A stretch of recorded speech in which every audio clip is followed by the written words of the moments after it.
Boa noite a todos os irmãos, irmãs, sejamos todos bem-vindos à nossa instituição, que possamos ter aqui uma noite proveitosa, uma noite de paz, de harmonia, que a gente possa receber aqui tudo aquilo que a gente almeja, que a gente deseja.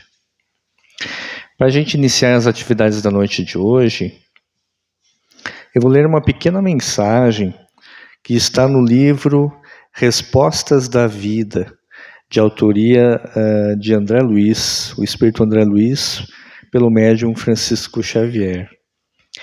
E é uma mensagem que tem como título Nos Instantes Difíceis. E ele vai nos dizer: nas dificuldades do dia a dia, esqueça os contratempos e siga em frente, recordando que Deus esculpiu em cada um de nós a faculdade de resolver os nossos próprios problemas. A vida é aquilo que você deseja diariamente. A renovação autêntica tem de começar em nós mesmos. Você prepara o caminho de quaisquer ocorrências pensando em torno delas. A palavra é porta de entrada para as suas realizações. Carregar ressentimentos será bloquear os seus próprios recursos. Encolerizar-se é dinamitar o seu próprio trabalho. Não sofra hoje pela neurose que talvez lhe venha a comprovar a compreensão e a resistência em futuro remoto. Os problemas existirão sempre ao redor de nós e apesar de nós. Ouvide ofensas e desgostos, tribulações e sombras, e continue trabalhando quanto puder no bem de todos, recordando que o tópico mais importante de seu caminho será sempre servir. Então, meus irmãos, eu convido a todos nós para nesse instante possamos acerenar a nossa mente, o nosso coração, e elevando o nosso pensamento em prece, buscando a figura do Mestre Jesus, na sua passagem inesquecível aqui no plano físico, onde naquelas estradas empoeiradas, curou doentes, levantou os caídos, transmitiu a boa nova do Evangelho de amor e de perdão. Nos encontramos, Senhor, nesta seara, buscando refletir em torno dos teus ensinamentos. Que possam os amigos espirituais, os nossos anjos guardiães, os espíritos que nos assistem nesta instituição, que possam transmitir a cada um de nós as suas intuições, as suas inspirações e todas as energias para o equilíbrio do nosso corpo e do nosso espírito. Ampara-nos para que possamos assimilar as reflexões da noite de hoje, transformando-as em sentimentos nobres, em valores alicerçados em nosso íntimo, capacitando-nos para as nossas atividades no dia a dia, para que possamos realizar a Tua vontade em nossas vidas. Por isso, Senhor, em Teu nome, é que iniciamos as atividades desta noite. Que assim seja. Então, meus irmãos, para a noite de hoje, nós vamos trabalhar esse tema, lições valiosas do espírito Clarencio. E é preciso a gente tirar um pouco do contexto, né? Quem é o espírito Clarencio? Nessa obra, Nosso Lar, que é de autoria espiritual do espírito André Luiz, em que ele vai retratar a sua vivência no plano espiritual após a passagem desse plano para lá. E aí, logo lá no capítulo 2, quando ele ainda se encontrava numa região difícil, numa região de sofrimento, de dor, depois de ficar bastante tempo naquela região, quando finalmente ele se lembrou de Deus e passou a mentalizar através da prece um pedido de auxílio, né? Que ele se sentia já esgotado daquela situação aflitiva onde ele vivia. Nesse instante, então, uma luz surge ao seu redor e um velhinho bondoso aparece junto com 2 ajudantes e chegam até ele, resgatam daquela região e levam André Luiz para um tratamento, para uma região hospitalar, numa cidade espiritual chamada Nosso Lar. E aí, no decorrer dos anos, André Luiz vai trazendo vários outros livros, retratando as suas experiências, os seus aprendizados e o trabalho dos espíritos para auxiliar a todos nós que ainda nos encontramos aqui no plano físico. E eu trouxe aqui algumas pinceladas de algumas lições desse espírito, que é um ministro lá da cidade de Nosso Lar, e que são lições profundas, são lições que, se a gente pudesse, extrairia muitas horas de reflexão de cada lição. Mas aqui, pelo tempo exíguo, a gente vai trazer algumas pinceladas de algumas dessas orientações do espírito Clarencio. A primeira lição que eu acho importante para todos nós é para a gente ter cuidado com as lamentações e as queixas.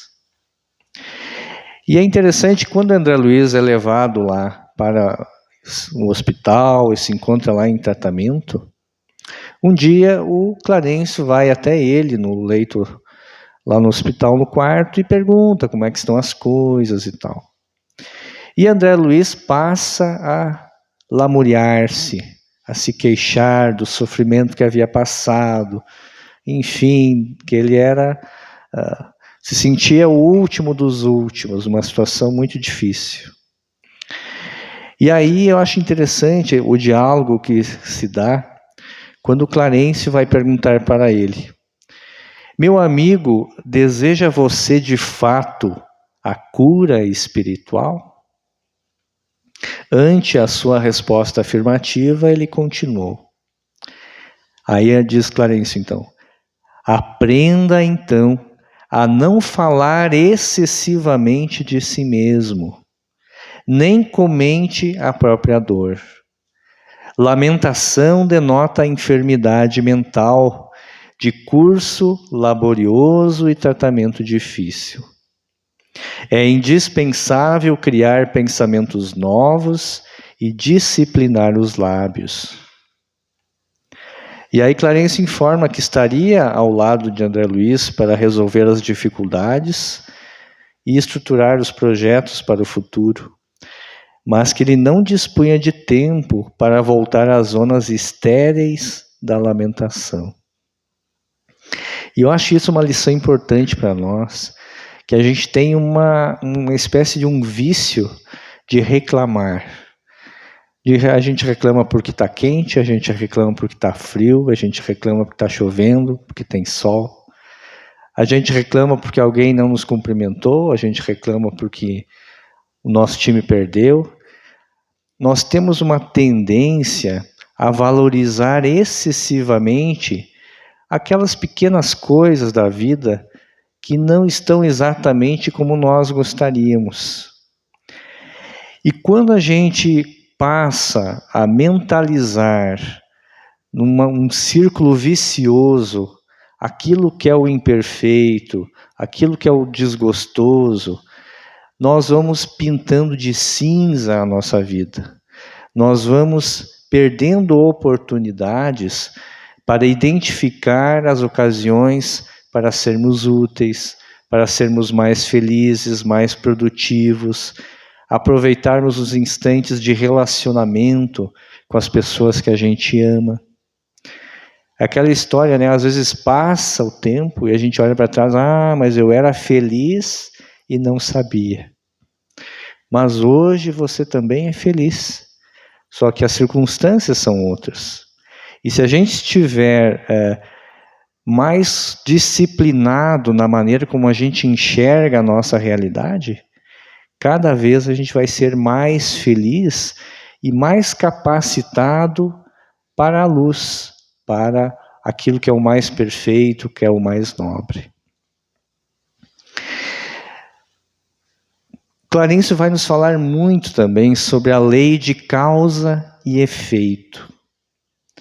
Então ele diz: permanecemos ligados às consequências de nossos atos, uma vez que somos herdeiros das próprias obras. Em outra ocasião ele diz: viveremos em qualquer parte com os resultados de nossas ações. Assim como a árvore, em qualquer trato do solo, produzirá conforme a espécie a que se subordina. Ou seja, se estamos plantando espinhos, nós não vamos colher moranguinho, nós vamos colher espinhos. Em tudo isso está refletido. Às vezes a gente não identifica certas circunstâncias que chegam até nós na nossa vida atual. Mas eu não fiz nada para merecer isso que está acontecendo. Mas o Espiritismo vai nos falar que nós somos seres espirituais e que viemos aqui para o plano físico muitas e muitas e muitas vezes, tendo experiências, anos letivos como alunos num colégio. E se essa experiência que eu estou agora enfrentando não é de hoje, ela é do meu passado espiritual, das experiências que eu deixei mal resolvidas em outras épocas, e agora eu tenho que colher aquilo que eu semeei. Mas que bom que eu estou colhendo, eu estou limpando o terreno e abrindo espaço para agora plantar uma semente melhor. Porque essa semente melhor, lá na frente, vai produzir os seus efeitos benéficos para mim e para todos aqueles que me cercam. Então, diz Clarencio, o verdadeiro bem espalha bênçãos em nossos caminhos. E eu me lembro sempre, o Chico tem assim, Chico Xavier foi um médium extraordinário e um homem extraordinário, e tem inúmeras histórias assim que nos surpreendem. E uma história interessante com ele é que iam lá até o Chico muitas mães, né, que perdiam seus filhos, que os filhos desencarnavam, e chegou uma época que ele ficou muito conhecido, e eram filas e filas de pessoas para que ele conversasse, para que ele atendesse. E aí as pessoas retiravam então uma ficha de atendimento, e era um número limitado, né? E tinha uma mãe que tinha perdido o seu filho. Na verdade, seu filho tinha cometido suicídio. E ela foi até o Chico buscando informações de como ele estava, buscando uma palavra de conforto. E ela estava lá com a ficha número 3. E nisso que ela estava lá sentada, esperando, vem uma outra mãe transtornada, que demonstrando um desespero, uma aflição. Só que tinha chegado muito depois e já não tinha mais ficha para o atendimento. E essa outra mãe tinha perdido, entre aspas, 2 filhos num acidente de carro. os dois desencarnaram. E estava inconsolável. E ela, com aquela ficha número 3, ela pensou, o meu filho, ele escolheu morrer, né? E essa mãe, os 2 filhos morreram no acidente. Eu acho que ela está numa condição mais difícil do que a minha. E cedeu a ficha dela para a outra mãe, para que pudesse receber, ter aquele encontro com o Chico. E foi para o hotel. Mas, altas horas da madrugada, batem na porta do hotel, e aí a pessoa que foi designada para chamá-la disse, o Chico está lhe chamando. E ela ficou surpresa e foi até lá. Então, chegando lá, o Chico lhe entrega a carta psicografada que era do seu filho, que havia cometido suicídio. E ele vai dizer que ele não poderia estar lá para dar aquela comunicação. E estava realmente escrevendo com o auxílio do Espírito Emmanuel, que era o mentor espiritual do Chico. E o gesto dela de bondade, de ceder a vez para aquela outra mãe, fez com que ela tivesse o merecimento para que Emmanuel fosse naquelas regiões difíceis de dor, porque o suicídio é um crime grave, e esses espíritos sofrem por um tempo até que se drenem daquelas energias negativas. Mas Emmanuel foi lá, resgatou, trouxe o rapaz para que pudesse se comunicar e depois ser encaminhado às instâncias de tratamento. Então a gente vê que às vezes um pequeno gesto de bondade traz grandes benefícios para todos nós, né? E o contrário é a mesma coisa. Quando a gente faz algo que fere ou prejudica alguém, nós somos também os primeiros prejudicados. Então, quando a gente retorna ao plano espiritual e a nossa consciência fica um pouco mais ativa, ela traduz para nós as escolhas que nós fizemos aqui no plano físico. Então, a lei de causa e efeito, ela se estabelece sempre para o bem e para o mal. Outro ensinamento interessante do Clarencio, ele faz uma comparação sobre, uma analogia sobre a atuação de Deus na vida de todos nós. E ele diz que Deus atua através da criatura, através de nós. E é como se Deus fosse uma grande usina hidrelétrica, produzindo uma potência praticamente infinita de energia, de eletricidade.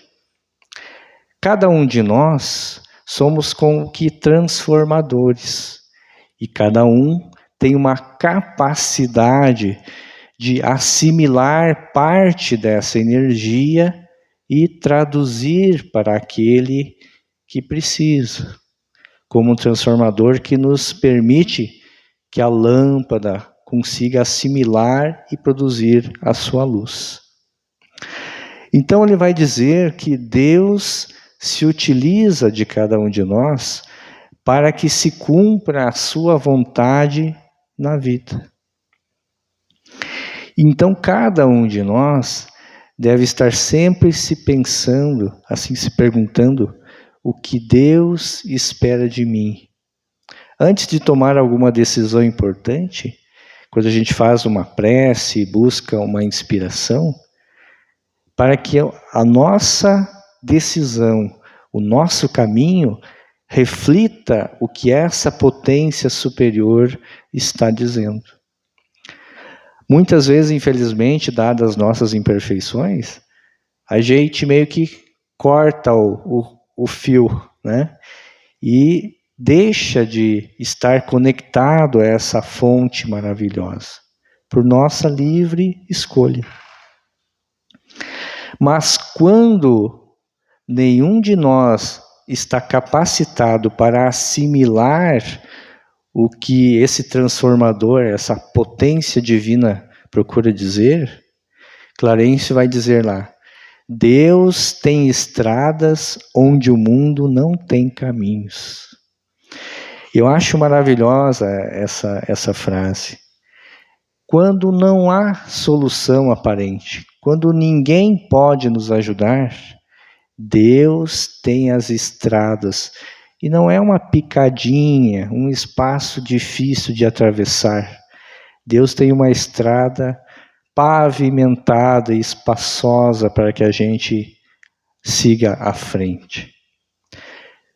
Diz que Francisco de Assis, uma vez no inverno muito frio, ele e um discípulo estavam lá no meio da neve, passando dificuldade e tal, e chegaram num mosteiro, bateram a porta e pediram para que ele abrisse, para que eles tivessem o amparo.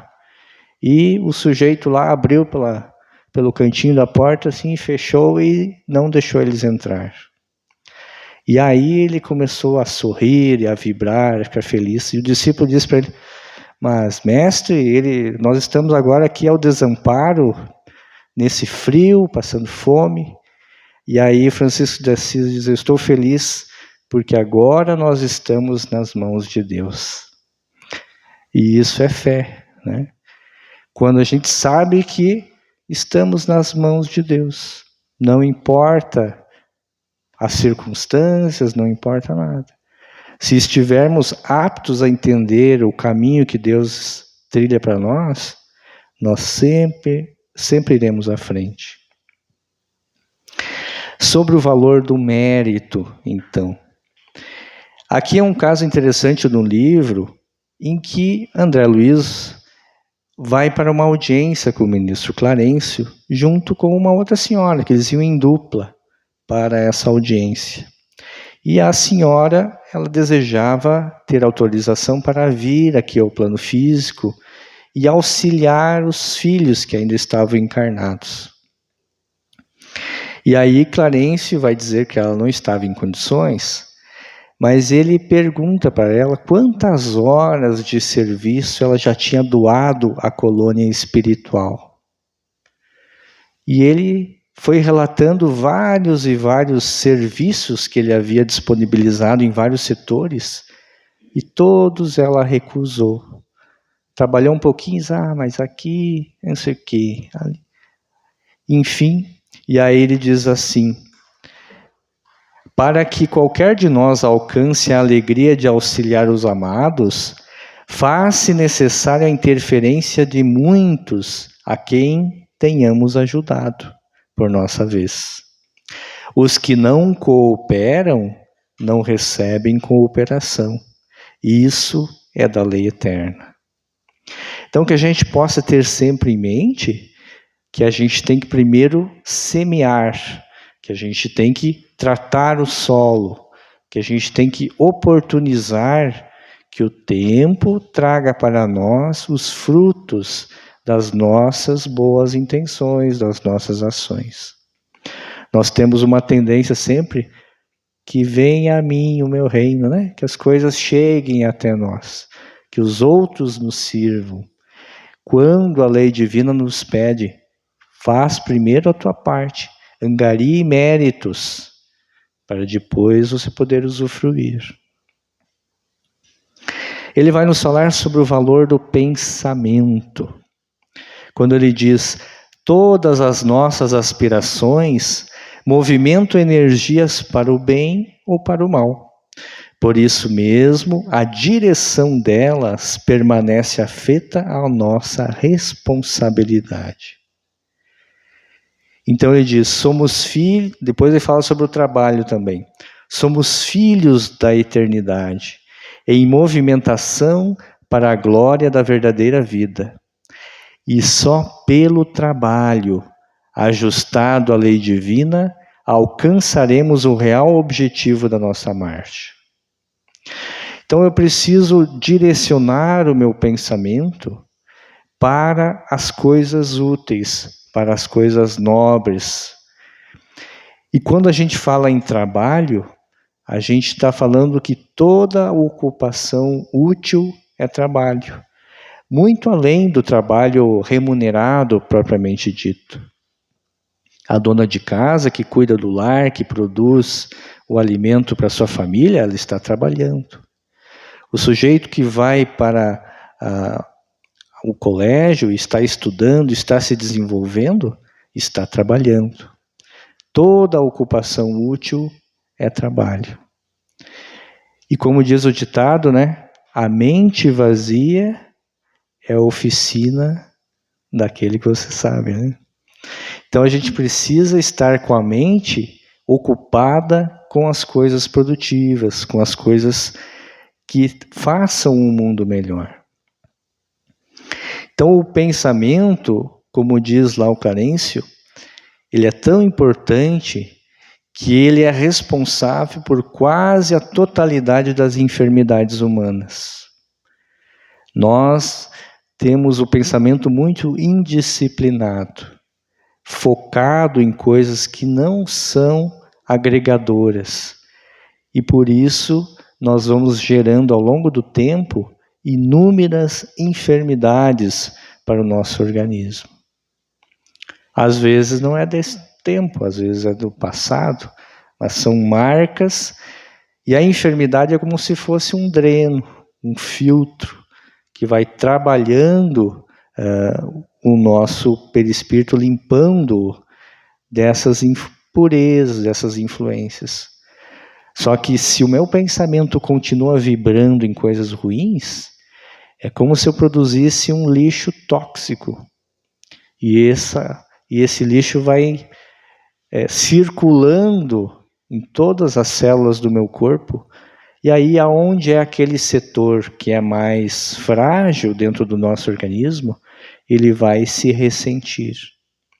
Então é preciso uma disciplina, um esforço para que a nossa mente foque sempre no bem. Surgiu um pensamento negativo, surgiu alguma coisa que eu sei que não é boa, substitua imediatamente por algo positivo, para que o bem anule isso que está perturbando a minha mente.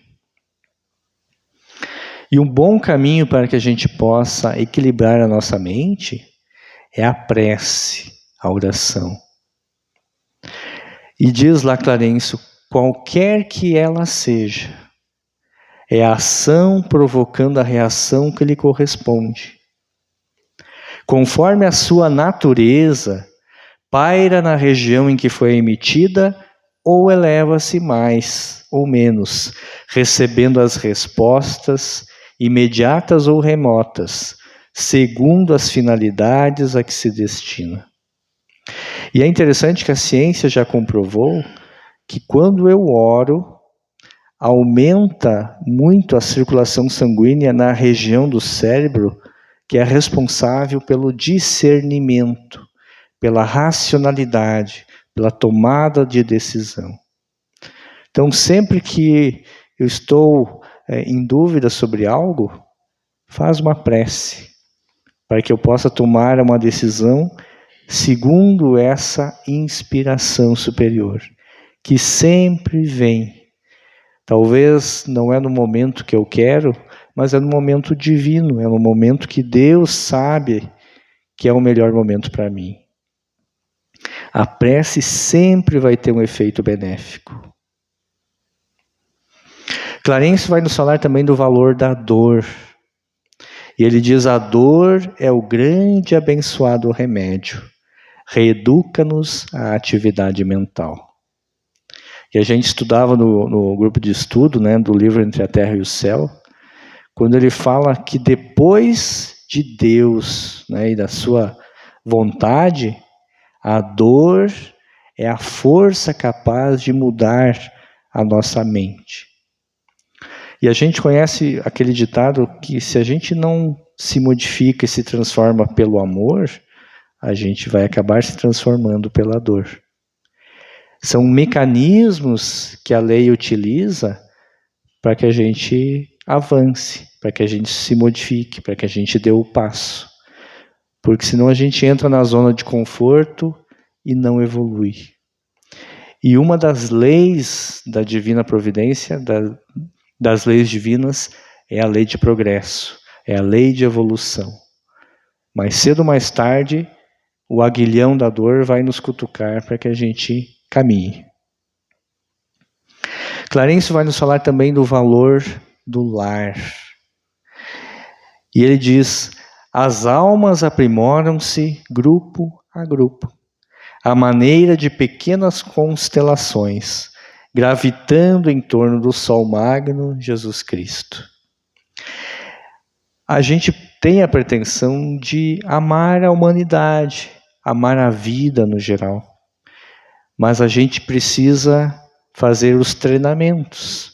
Então Deus nos criou em famílias para que no primeiro núcleo, no núcleo doméstico, a gente aprenda a amar a essa pequena estrutura. Na medida em que eu consigo chegar nesse ponto, eu começo a amar os amigos, amar a comunidade, amar a nacionalidade. Então esse afeto ele vai se espargindo, vai se aprofundando, vai se desenvolvendo. Então o lar é muito importante e a gente tem uma tarefa prioritária com os nossos familiares. É aí que a gente está sendo confiado pela providência para auxiliar esses nossos próximos a caminharmos juntos, a evoluirmos juntos. Clarencio nos fala então a receita para a felicidade: o amor e o perdão. É necessário esquecer o mal, meu amigo. Sem aquela atitude de perdão recomendada pelo Cristo, seremos viajores perdidos no cipoal das trevas de nós mesmos. Sem amor no coração, não teremos olhos para a luz. Se a gente for simplificar o porquê estamos aqui na Terra, nós estamos aqui para aprender a amar. Porque se nós tivermos essa capacidade, nós iremos refletir perfeitamente aquela potência maravilhosa que é a luz divina. Então, a cada dia, a vida vai nos dar essas oportunidades para que a gente desenvolva esse sentimento. Às vezes o amor, a gente tem a ideia que o amor seja essa coisa da ternura, né? E o amor é bem mais amplo do que isso. O amor é você agir em relação ao outro como gostaria que ele agisse em relação a você. É respeitar as fragilidades que o outro tem, compreender as suas imperfeições, relevar essas imperfeições e estar ali ao lado para fazer o bem que lhe seja possível. E é uma receita simples, e eu não sei por que nós ainda temos dificuldades de sermos plenos na aplicação dessa receita. E Jesus está falando isso há mais de 2000 anos, né? E uma vez alguém chegou para o Chico Xavier e disse para ele que o Evangelho estava já ultrapassado. Se ele não achava que o Evangelho de Jesus estava ultrapassado. E aí o Chico diz, o Emmanuel está dizendo que o Evangelho de Jesus só vai estar ultrapassado quando todos os homens o cumprirem à risca. Enquanto nós não cumprirmos o que diz o Evangelho está à nossa frente, ele não está ultrapassado. Meus irmãos, e para encerrar, essa frase que Clarencio disse então para André Luiz, quando ele estava lá naquela região, e quando ele chega para auxiliá-lo, quando ele diz, coragem, meu filho, o Senhor não desampara. Meus irmãos, que a gente possa ter essa frase também em mente, de muita coragem e fé em Deus, que o Senhor jamais nos desampara. Vamos nesse instante, então, para a segunda parte dos nossos trabalhos, onde nós pedimos à espiritualidade amiga, através dos médiuns passistas, que possam transmitir todos os fluidos, as energias necessárias para o equilíbrio da nossa mente, do nosso coração. Que possamos, nesse instante, mentalizar o nosso lar, o nosso ambiente de trabalho, mentalizar as pessoas que fazem parte da nossa família, pedindo à espiritualidade amiga que possam levar essas vibrações luminosas a todos esses nossos irmãos que não puderam estar aqui, mas que também possam compartilhar dessas energias de paz, de bem-estar espiritual.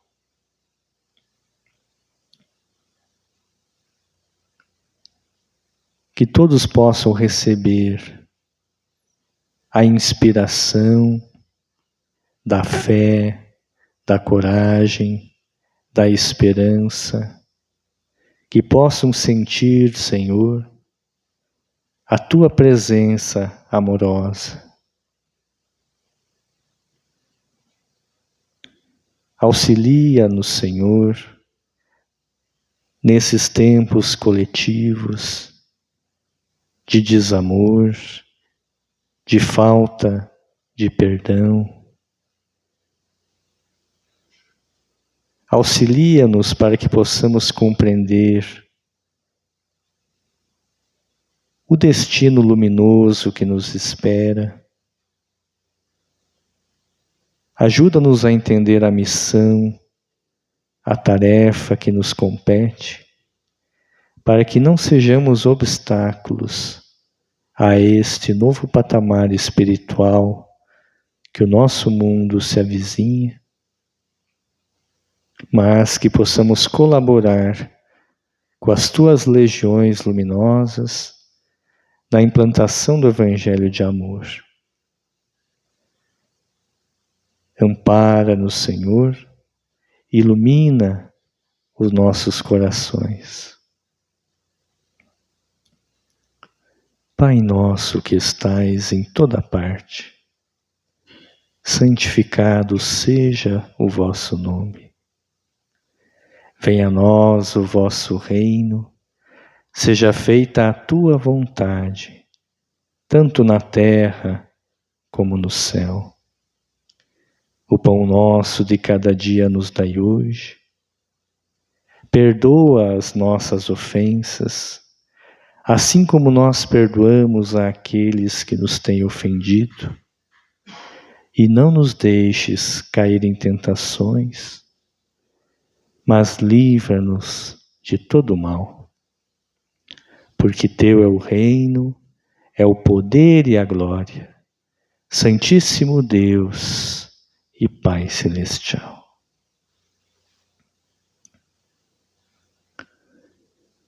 Meus irmãos, o passe foi ministrado, possamos retornar aos nossos lares com essas vibrações, com essa harmonia, e tenhamos uma semana de muita paz, muita luz.